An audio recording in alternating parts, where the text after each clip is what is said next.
आखिरकार भारत की तरफ से कतर के ऊपर एक्शन लेने की प्रक्रिया शुरू हो चुकी है, जहां पर कतर ने भारत के सिर्फ 8 नेवी ऑफिसर को अरेस्ट किया है, लेकिन भारत की तरफ से कतर के करीब 500 लोगों को अरेस्ट किया जा चुका है और भारत ने अभी तो शुरुआत की है।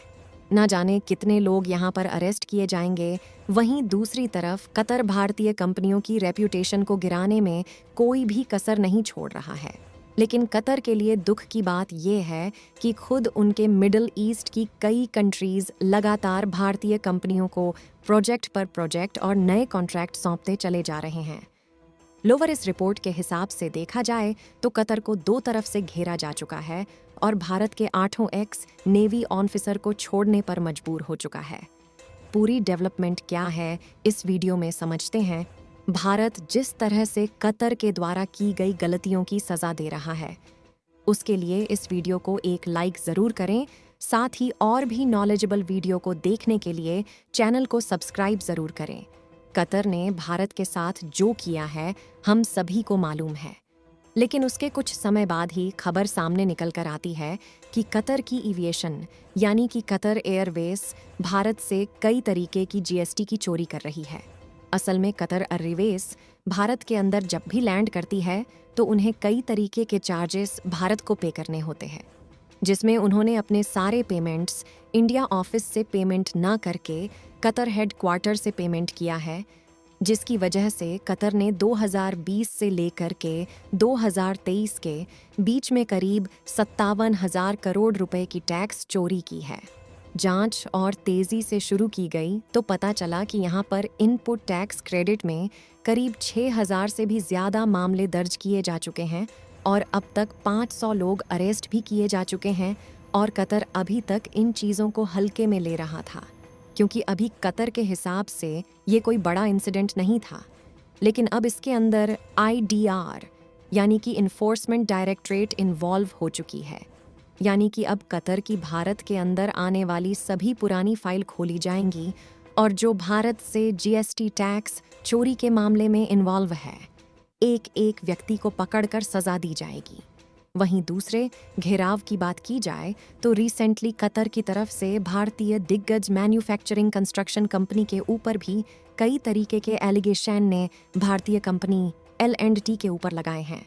लेकिन इन सब चीज़ों को इग्नोर करते हुए L&T अभी भी मिडिल ईस्ट की सबसे ज़्यादा लोकप्रिय कंपनी बनी हुई है और सिर्फ एक साल में 4,50,000 करोड़ से भी ज़्यादा के बड़े प्रोजेक्ट एंटी को सिर्फ मिडिल ईस्ट में सौंपे गए हैं।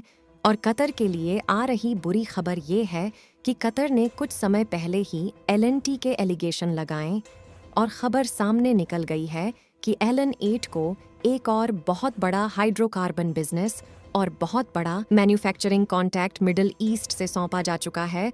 और कई लोग भले इस बात को माने या ना माने, लेकिन भारतीय कंपनी यहाँ पर पूरी तरीके से सेफ है और जिस तरीके से लाखों करोड़ रुपए के प्रोजेक्ट L&T को सौंपे जा रहे, इससे मिडिल ईस्ट के अंदर L&T का ट्रस्ट और ज़्यादा बढ़ता चला जा रहा है, जहां पर कतर ने कोशिश की कि भारतीय कंपनी को नीचा दिखाया जाए।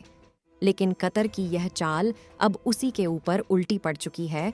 और अगर हम पूरी रिपोर्ट के हिसाब से देखें, रिसेंटली खट्टर ने एक और अनाउंसमेंट की है, जिसमें उनका कहना है कि भारत से जो भी एयरवेज कतर को जाती हैं उनमें पैसेंजर कैपेसिटी इंक्रीज करनी चाहिए ताकि वह अपने एविएशन बिजनेस को और ज़्यादा बढ़ा सके। लेकिन भारत इसमें से कोई भी ऐसा एक्शन नहीं लेने वाला है जिससे कतरवेज या फिर कतर को बड़े फायदे पहुंचाए जा सकें। और कतर ने भारत के नेवी ऑफिसर को डेथ पेनल्टी देकर के जो गलती करी है सही समय पर उसे नहीं सुधारा, जिस तरीके से UAE और सऊदी अरब जैसे देशों ने कतर को बायकॉट किया। भारत भी ऐसा कदम कतर के खिलाफ आगे चलकर उठा सकता है। दोस्तों, यदि कोई देश भारत के सम्मानित नेवी ऑफिसर को फांसी की सज़ा सुनाता है और भारत उस देश के ऊपर एक्शन लेने की प्रक्रिया शुरू ना करें, ऐसा नहीं हो सकता। जहां हम भारत की तरफ से कतर के ऊपर लिए गए एक्शन की बात कर चुके हैं, लेकिन अब भारत ने कतर की वो नस पकड़ ली है जिसके बाद कतर अब शायद भर नहीं पाएगा। इसके अलावा भारत में कतर से अपनी निर्भरता को घटाने का भी एक उपाय निकाल लिया है, क्योंकि अब भारत अपनी गैस सप्लाई को डिस्टर्ब करने जा रहा है। जिसका प्रभाव सीधा कट करके ऊपर पीडीडीडीएचने वाला है, क्योंकि हम अपने टोटल ज़रूरतों का करीब 50% गैस कतर से आयात करते हैं। बड़ी खबर ये है कि भारत के पेट्रोलियम मिनिस्टर हरदीप सिंह पुरी जी ने क्लियरली बोल दिया है कि भारत के अंदर करीब 4 बिलियन क्यूबिक मीटर के स्ट्रैटेजिक नेचुरल गैस रिजर्व बनाए जाएंगे। इन रिजर्व का टारगेट यही होगा कि इससे भारत की ज़रूरतों को पूरा करने के साथ साथ हम अपने पड़ोसी देश की ज़रूरतों को भी पूरा कर पाए। और भारत के पड़ोसी देश कतर के दोस्त चाइना का इन्फ्लुएंस लगातार बढ़ता चला जा रहा है।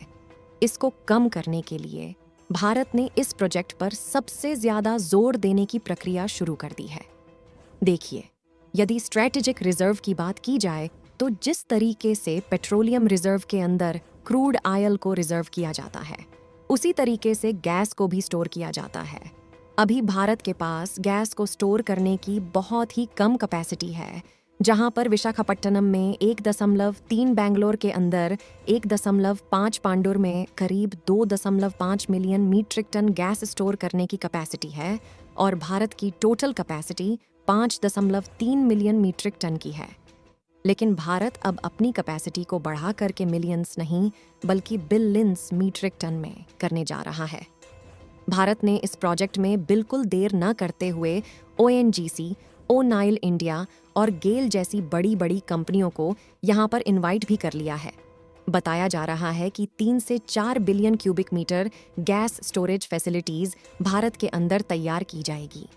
फैसिलिटीज को तैयार करने में करीब 102 बिलियन यूएस डॉलर की लागत भी आने वाली है। पिछले वित्तीय वर्ष में भारत की टोटल घास खपत करीब 7 बिलियन क्यूबिक मीटर की थी, और साल 2030 तक इसे बढ़ाकर के करीब 15% और किया जाएगा।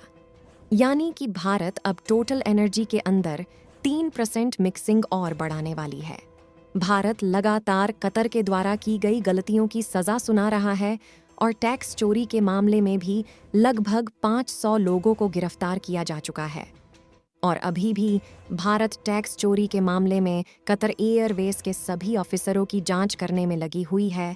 भारत सरकार जिस तरह से कतर के खिलाफ एक्शन पर एक्शन लेते जा रही है, जल्द ही 8 नेवी ऑफिसरों के रिहाई की खबर आपको मिलने वाली है।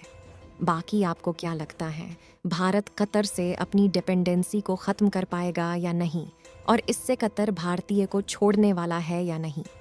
अपनी राय कमेंट बॉक्स में ज़रूर बताएं। इस वीडियो को यहीं पर ख़त्म करते हैं।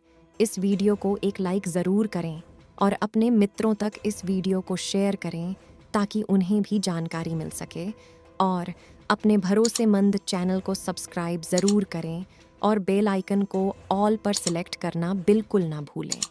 मिलते हैं किसी और नॉलेजेबल वीडियो के साथ। इस वीडियो को अंत तक देखने के लिए धन्यवाद।